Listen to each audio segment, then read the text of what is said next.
Welcome to Agile to Agility podcast with Miljan, Bajic. Major show alert! The very first value we wrote is individuals and interactions. Let's take this to another level. Because in that moment, I was like, we've done it. Like, we have unleashed all of these people. And whether it's at Scrum Alliance or somewhere else in the world, they now know that they are valuable as they are.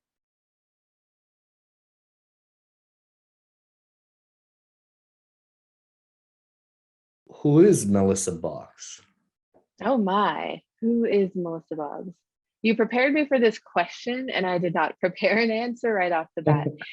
But that's probably a little indicative of who I am.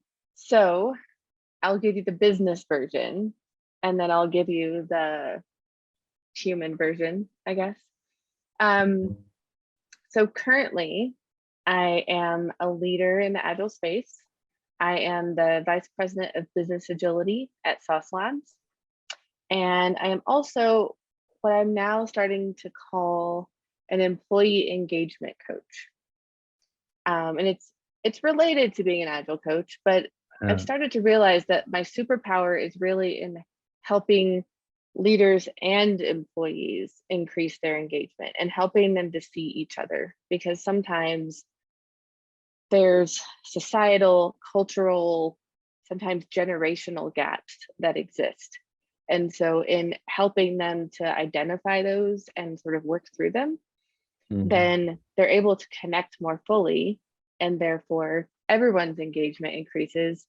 And it's not just in like, I mean, ping pong tables are nice and, you know, so are snacks in the kitchen, but that doesn't actually increase your engagement with work.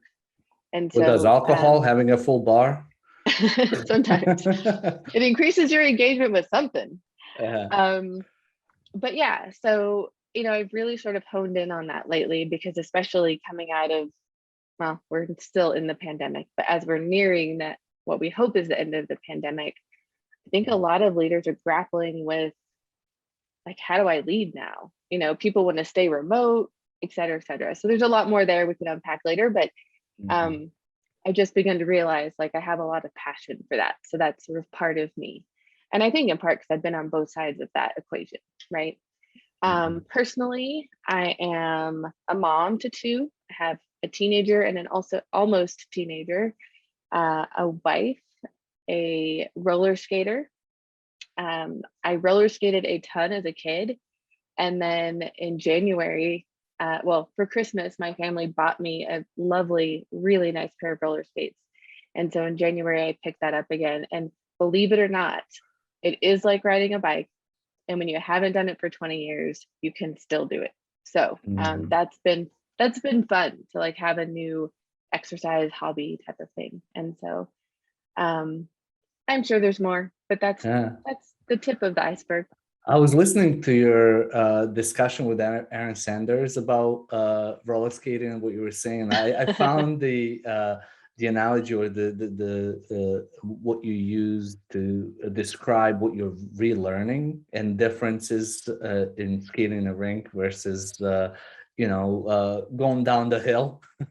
Yep. And I thought that was really cool in a way. Like, you might be familiar with one area, but you also, and just skating in general, but a different environment requires you to adjust, even though something might look familiar, or in form be very familiar, but the environment forces you to relearn or adjust. I was not counting on that at all. Yeah.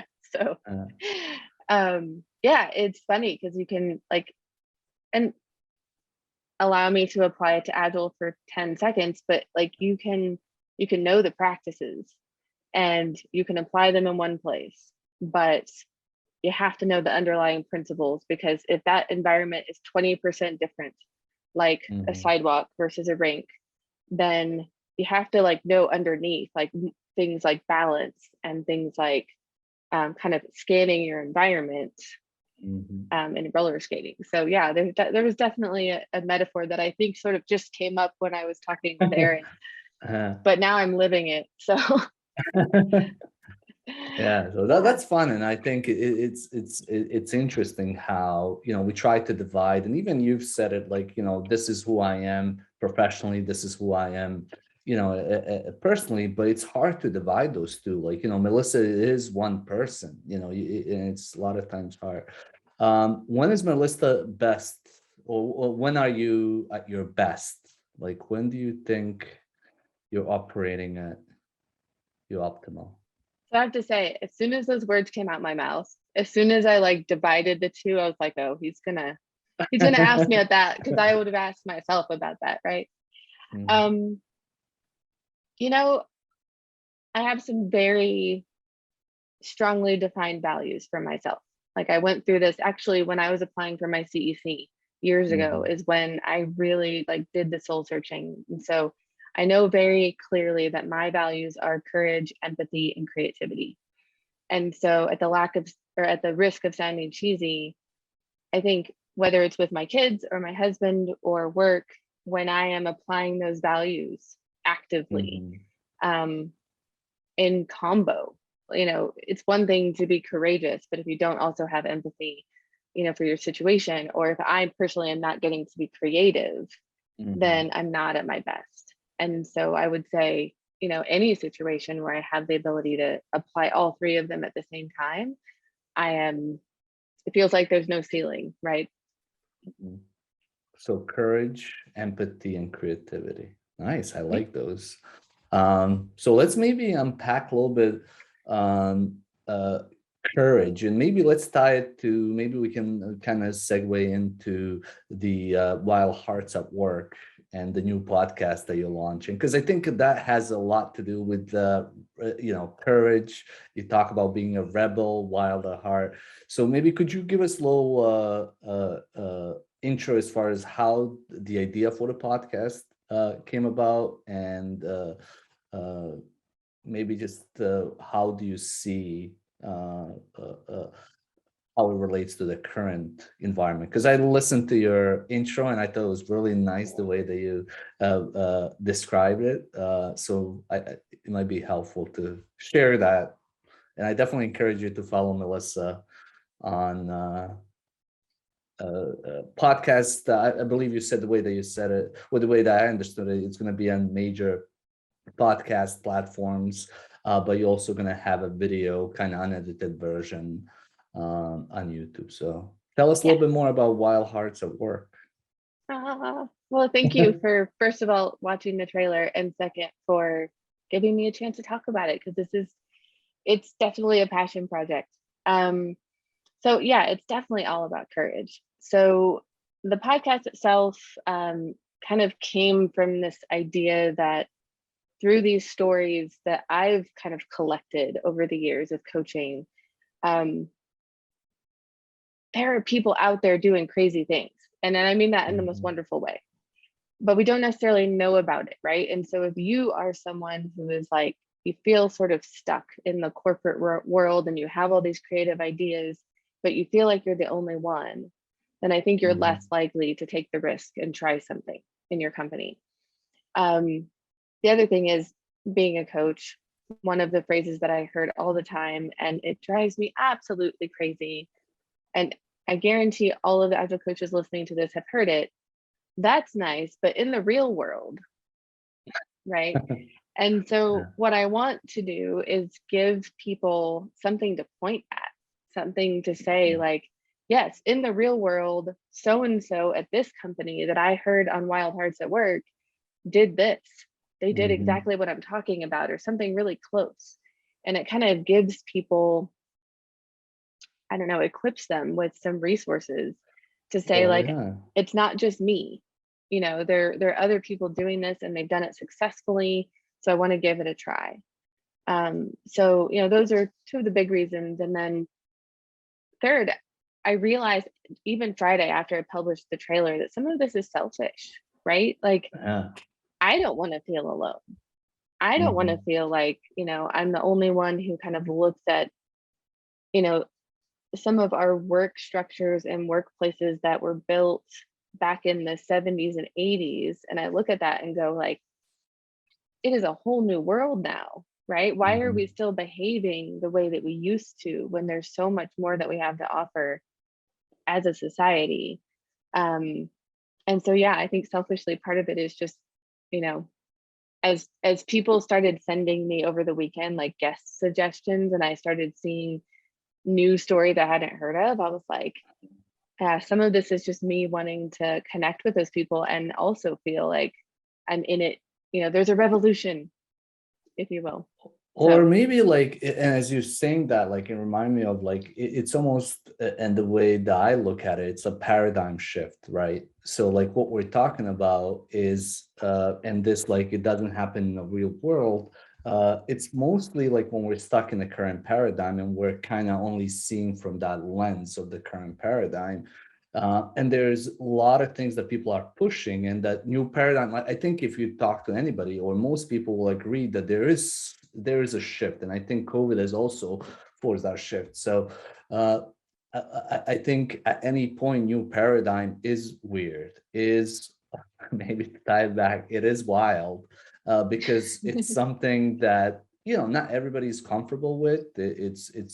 It's out there a lot of times, because I don't know if you're familiar with, I keep bringing it up, but not many people in Agile community are familiar with Thomas Kuhn's circle of change or paradigm change. hmm, But essentially it talks about like how we go through these paradigms, and it's hard to accept a current paradigm, but when it starts breaking down, you have a group of people that see the new way. And I think that's a lot of times in these stories that you're talking about, people sharing these stories, it's about this new paradigm that's emerging, new way of working, where, like you said, I think when you talked about the new company that you work at, sauce labs, mhm, where like transparency is a big thing, ideas over hierarchy. Those are type of things that are not common in most organizations. But if I had to guess, in 30 years, 20 years, when we reflect back, that will be like a normal, that will be, I think, something that people will expect to have in organizations. So is it absolutely. about like highlighting and sharing stories about this new paradigm that's emerging, or? It's a mix. So one of the Yeah, things this is the creativity part, right? yeah. I really do want there to be a mix of format. So some of them Mhm. will be interviews, some of them will be, me talking about topics that I think might appeal to, or wild hearts might be struggling with. Like, am Yeah. I the only one that is thinking about compensation right now? And how can we compensate differently? No, you're not the only one. Um, also, I have a whole stack of books that I would love to share with people that have either inspired me, or I have some that I haven't even read yet that I'm Mhm. going to read intentionally for the podcast to be able to give people like a hot take. Like I just read Mhm. this book and it was great, or maybe it wasn't, you know. Yeah. Um, and so yeah, I'm really intent on kind of mixing things up so that every time, it's kind of different. One other thing I wanted to add to is when you're talking about that paradigm shift, I don't think we have enough empathy for leaders in that situation, right? Mhm. Specifically for people who have been managing or leading for a very long time in a very certain way. And I've been guilty of that too, right? Like, definitely years ago, I would have said like, God, leadership doesn't understand, or, they are the thorn in our side and we can't do this because of leaders. And while that's often true, that like there's, again, like I mentioned at the beginning, there's this gap. Mhm. Now having been in those shoes myself, um, now I also, like, part of the podcast is I want to create some empathy in both directions. And Mhm. so there's also a bunch of wild leaders that I know that I want to bring onto the podcast who can speak to other CEOs and say like, hey, I tried it. It's scary, but it worked, whatever it may be. Um, Mhm. so I do want to make clear that it's like when I talk about like effectively and respectfully rebelling, it's because like all of these people are humans, Mhm. like the CEO who you feel like is getting in your way has an immense amount of pressure that you don't know about. They are being asked questions that you they don't have the answers to. And so I definitely want to like create that balance in the podcast as well, so that they feel seen and heard, but maybe start to understand a little more themselves about the people who are trying to rebel, respectfully. So we'll see where that goes too. So maybe I know you love storytelling and what you did at Scrum Alliance as far as with people sharing stories. What would be some of the stories that you would be open to sharing about wild hearts, real wild hearts out there? Like who inspires you? Like who are, maybe even give us some hints of who you're thinking about bringing on to talk to. But like, going back to real examples, like who are some companies or people that inspire you? Sure. So some of these I can't claim to have a contact with yet. So if you are watching this and you have a contact with these people, I would love you forever.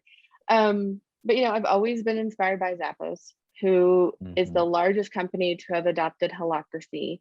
And now, frankly, if you read the latest book out of Zappos, have evolved even past it, which it's really amazing if you read. I think the book's called The Power of Wow, and I'm not being paid to sponsor that. I just love the book. But they adopted Holacracy, biggest company to do it. And then, like many of the teams that we work with who start with Scrum and then start to like add in other things, that's kind of what happened with them. And I get really annoyed because there's a lot of articles out there that say like, oh, they dropped Holacracy. And that's actually not true. If you read the book, they just added to it. And I think like we see with Scrum, sometimes people start going, well, that's not Holacracy, because, they're doing other things with it. So we can be elitist, I guess. But so Zappos is like a huge one. Absolutely loved Menlo and Rich Sheridan and introducing joy into the workplace. Buffer and their perspective on transparency. If you were to go to Buffer's website, at least this was a couple months ago, this is true, you can see they have salary transparency, not just internally, but externally. I mean, they are so incredibly committed to transparency that it's transparent to their customers even. And I've always said, like, I haven't had a need for Buffer services so far or their products, but the minute that I do, like, I won't look at anyone else, because like I'm so aligned with who they are from, like an internal mission perspective.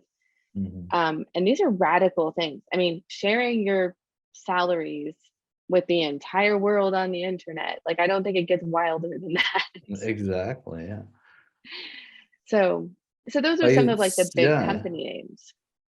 And it's also engaging, I think, when you do things like that, those type of actions promote engagement in employees, because if you at least sometime in my life, I've had like, oh, how much is this person making? How much is the other person? Am I fairly compensated? And I think by company going out of the way to do that, kind of encourages more of that engagement, more of like, we're here to, we're supporting you in a way. And I think that's engaging and supporting from a company standpoint.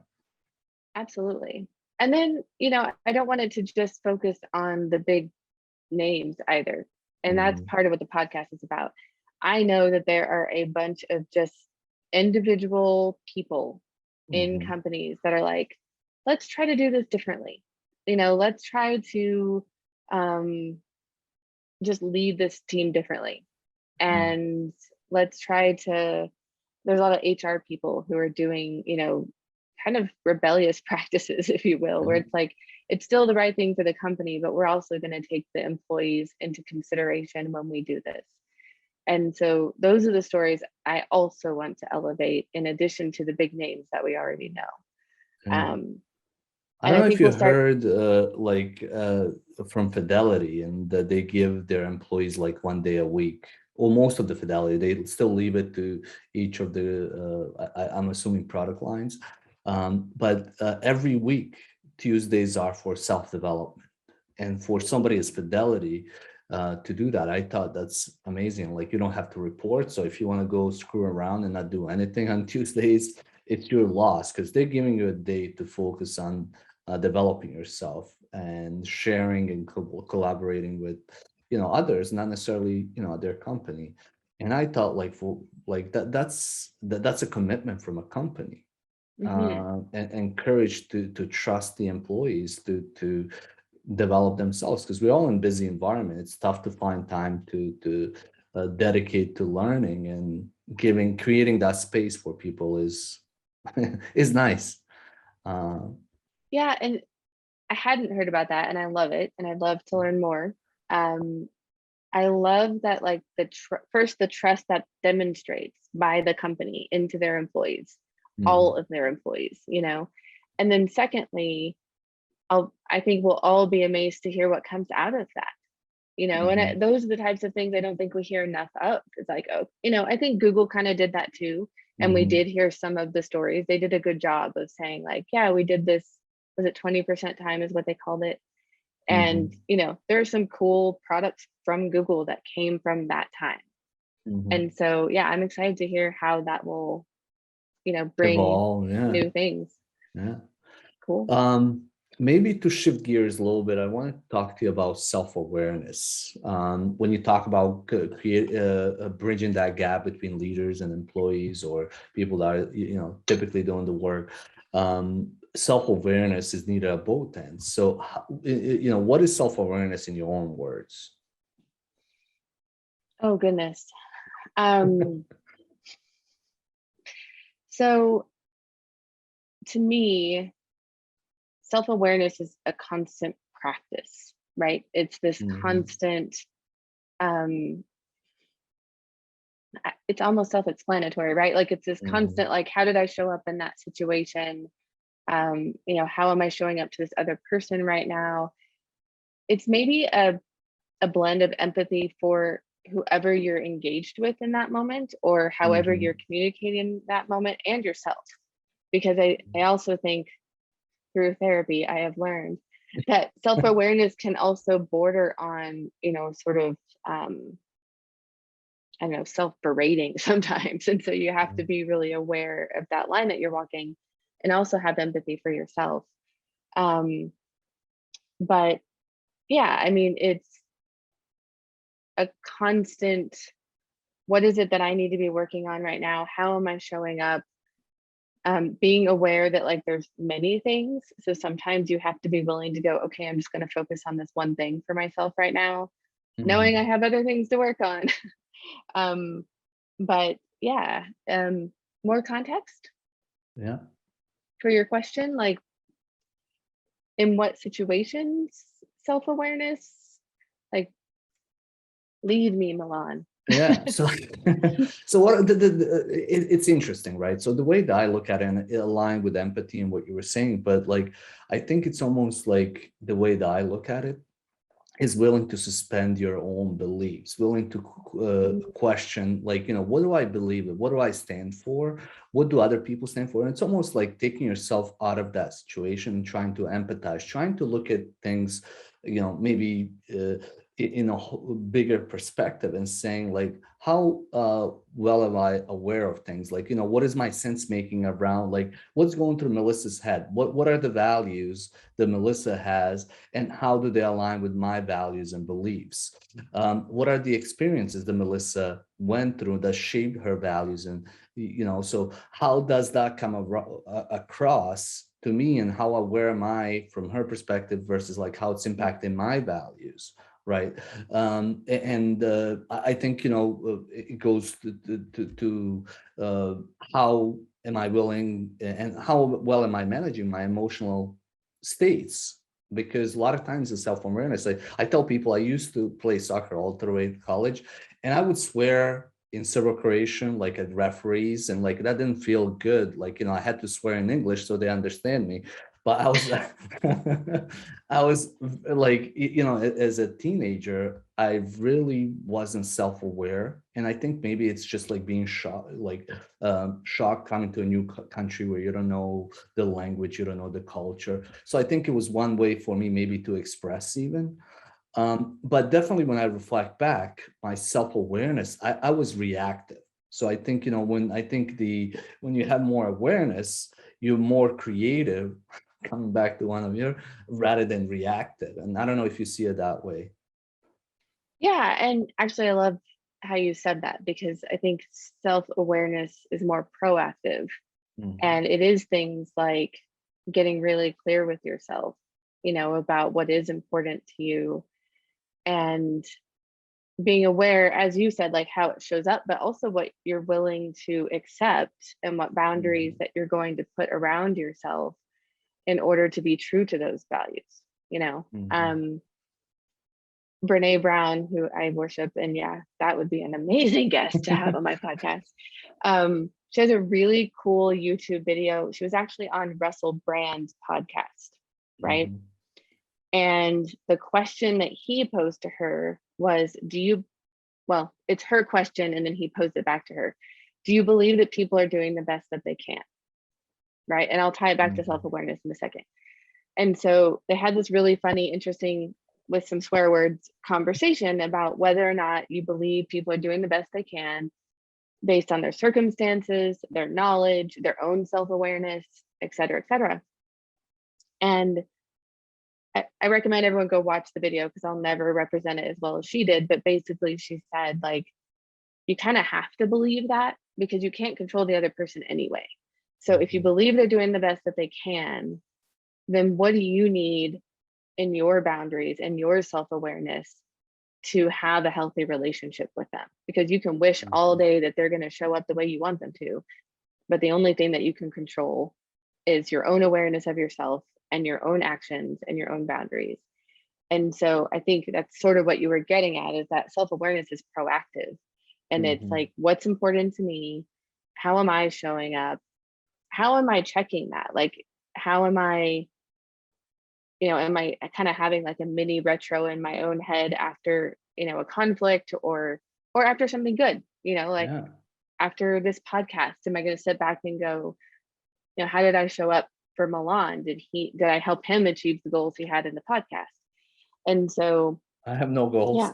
besides having good conversations. Maybe that's a good uh which I question, like, should I have but it's no, but like it's just maybe to add and to build on what you're saying. It's like, a lot of times we focus so much on knowing others, and I think self-awareness is like, how much do we know about ourselves, right? Yeah, for sure. And uh, when I think about that, from I don't know, crap about myself, in a sense, like, not just, kind of like why I do certain things. Like, if I spend a little bit more time thinking, like, why am I just pissed off right now, right? Or why am I Mm, happy right now? Like, trying to tie it back. And there's this exercise that I do in classes, which is like, I tell people, anytime you're pissed off or somebody pissed you off, one of your values or beliefs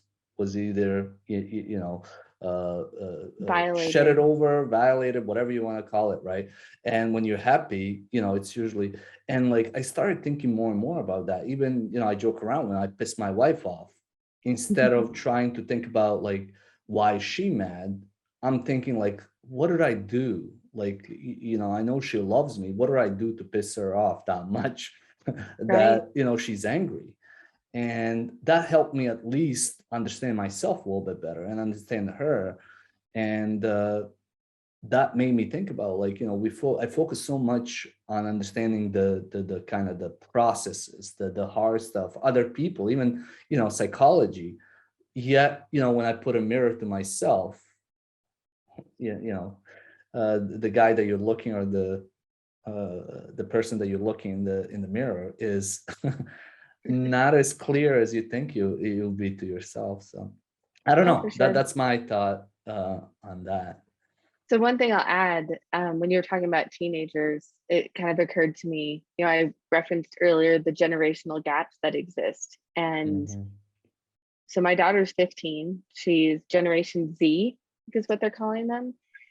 And they are more self-aware, they are more awake, they are Mhm. more in touch with how they affect other people than I could have dreamed of being at that age, like, and sometimes even more than myself, you know. And I look at her and I'm like, like the information that they have access to, and like the understanding that they have of how they affect the world, which I'm sure is what our parents said about us, I hope, you know, but it's like exponential with this group that's coming up. So for me, when I, you know, speak with leaders or we're talking about closing this gap, and I'm like, you think that we are bad, or not bad, but you know, like you think that we are like pushing the boundaries, you just wait.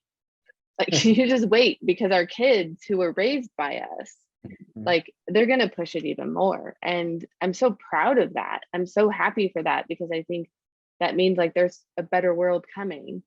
But it That certainly new creates paradigm. challenges. Exactly. But it certainly creates challenges when you have, you know, my daughter's maybe 3 or 4 years away from being in the workplace, if you will. And you still have, I mean, that's a lot of generations and a lot of perspectives in the workplace. And so that self-awareness is going to be paramount But for there's us to be also able to certain things that exist. they won't tolerate. Like, you know, I've been teaching like at university, like undergraduate, graduate too, and like it's crazy. Like kids don't have the I guess they haven't been molded or impacted by some of the things that we have grown up. So like there are certain things like they don't really understand, like why would you work in non-collaborative way? Like, you know, why would you just specialize in one thing? Like, you know, being a generalist is a good thing, and being aware of the broader environment, not just, you know, my own. And maybe that's, you know, to how our environment shapes us. You know, where I grew up and growing up, you know, was a lot different than when we moved here. And the environment co-creates you in a person, as a Yeah, person. Um, so anyway, I thought, you know, that was really interesting, and I wanted to get your thoughts on self-awareness. I don't know if you have anything else maybe to share on uh, how do we maybe, you know, to kind of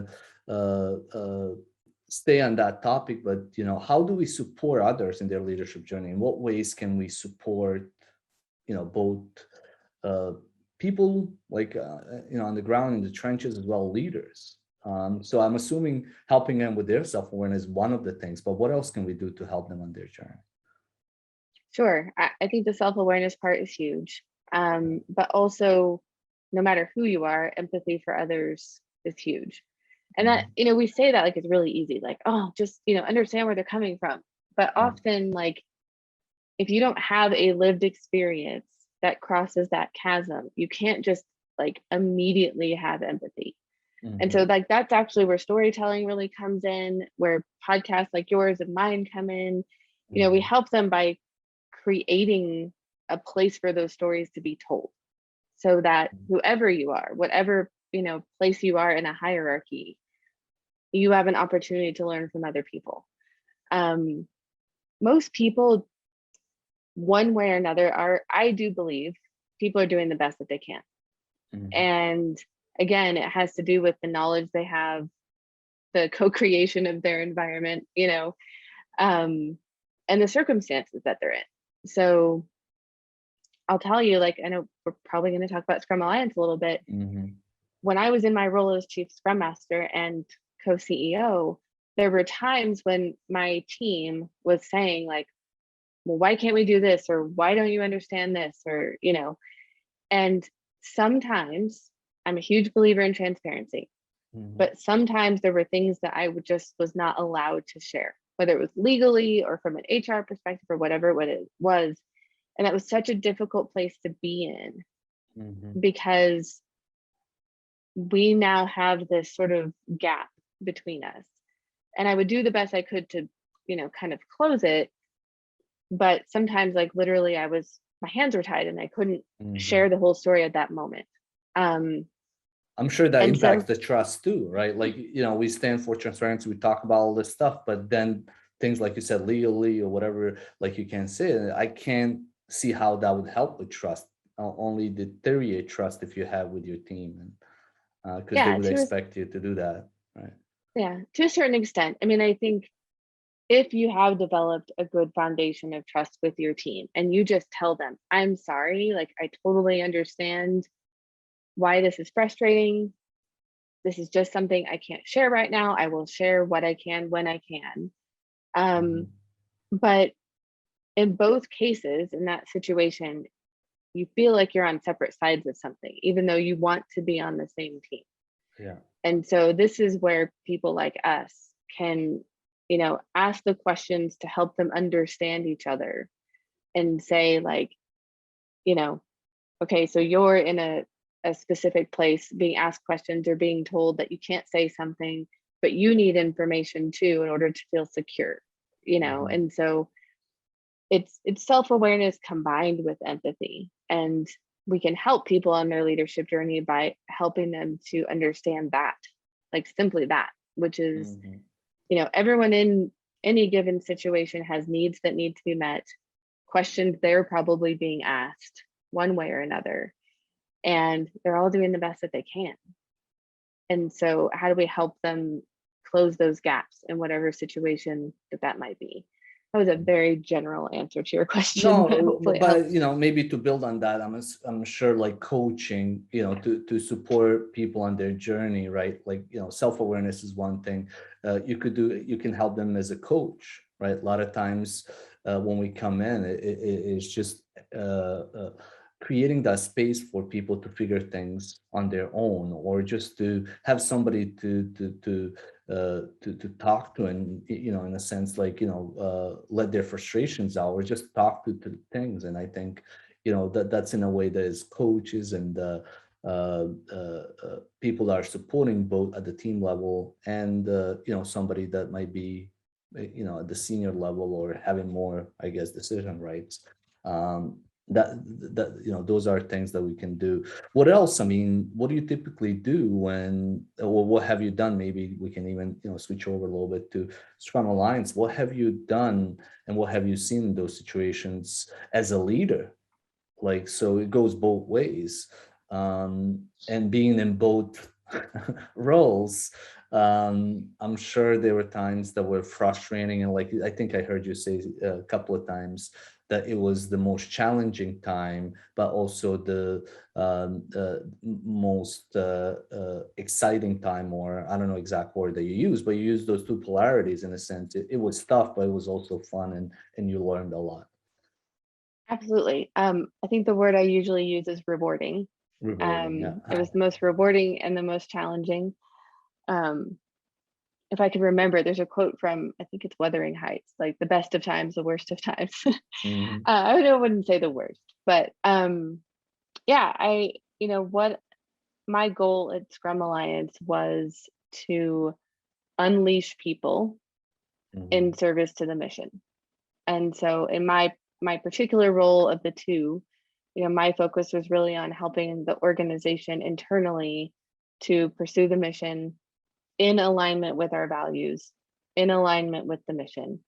And so that meant changing organizational structures and design, changing the way that we made decisions, Mhm. um, and again, unleashing them. Like there were some incredibly creative and innovative people in that staff. Who's the lady? Sorry to interrupt, but I wanted to bring up the story from HR. The lady in HR, when they introduced the new way of hiring, and like when it was like a full day of interviews, and like I see that as unleashing. From an HR standpoint, what you did was like, it wasn't necessarily, it was done before, but definitely for Scrum Alliance to do interviews that way, and that was like unleashing the HR. And now, what was the lady's name that was?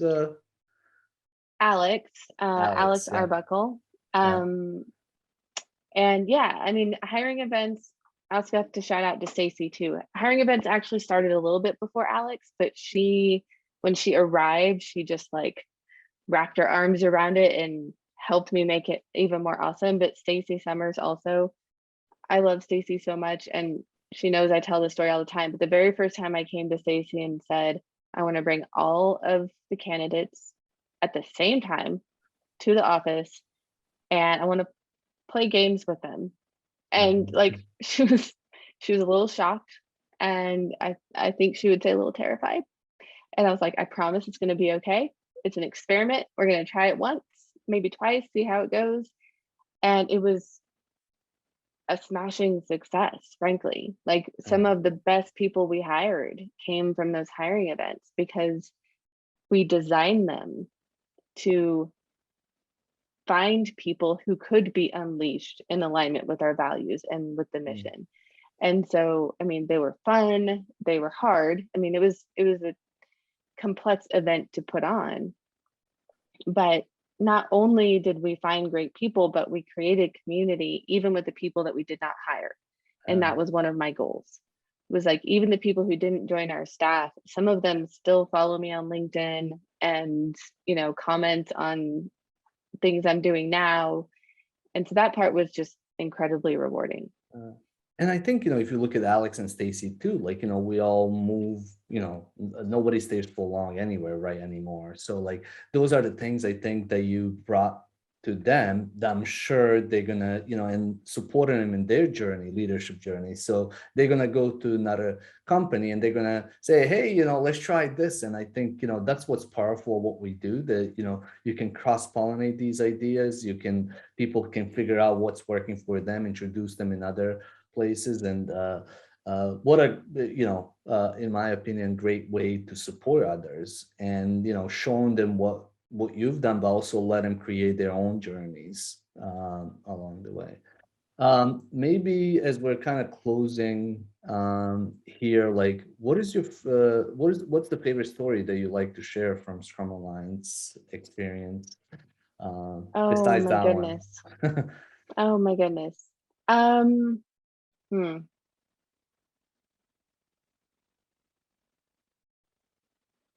So toward the end of my tenure there, it was coming up on Christmas and Hanukkah and like the holidays of 2020. We haven't seen each other in person in, you know, 9 months.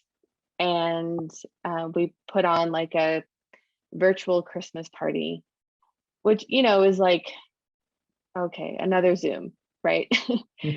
But I mean, there were some really cool things that like our events team had done to make our own event really cool.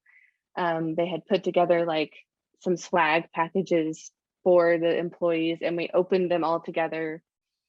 We had one of our employees at the time who did a like lip sync to a couple of songs, and they were like all, you know, they were all dressed up. And throughout like the entire time, like the entire Zoom of like probably 90 minutes, I can't remember, I just saw like individual people standing up and like being themselves in that moment. And particularly with the lip sync, he lip synced, they lip synced to Seasons of Love from Rent, the musical, which the entire song is about like, how do you measure a year, right? Like, how do you conceptualize for yourself like what this year meant? And I mean, I was ugly crying, because in that moment I was like, we've done it. Like, we have unleashed all of these people. And whether it's at Scrum Alliance or somewhere else in the world, they now know that they are valuable as they are, that they have something to offer as they are. And whether, you know, some of them continue to offer that at Scrum Alliance, some of them, like Alex, have gone on to other places. But what I wanted, especially for that time in like Scrum Alliance history, was for those individual people to know that they were valuable. And so to see them stepping up and, you know, sharing of themselves kind of told me that happened. And I still hear from a lot of them, and I know that they know they're valuable, and they know that I think they're valuable.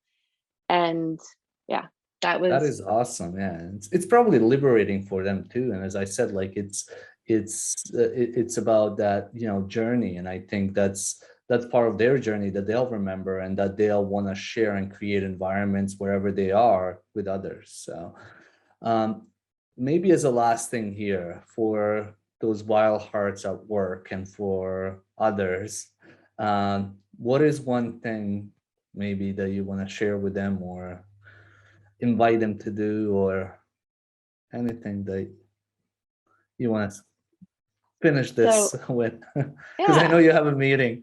So- So I have a tagline that I'm already planning to use on the podcast. So I'm sort of like outing myself right now, but Mhm.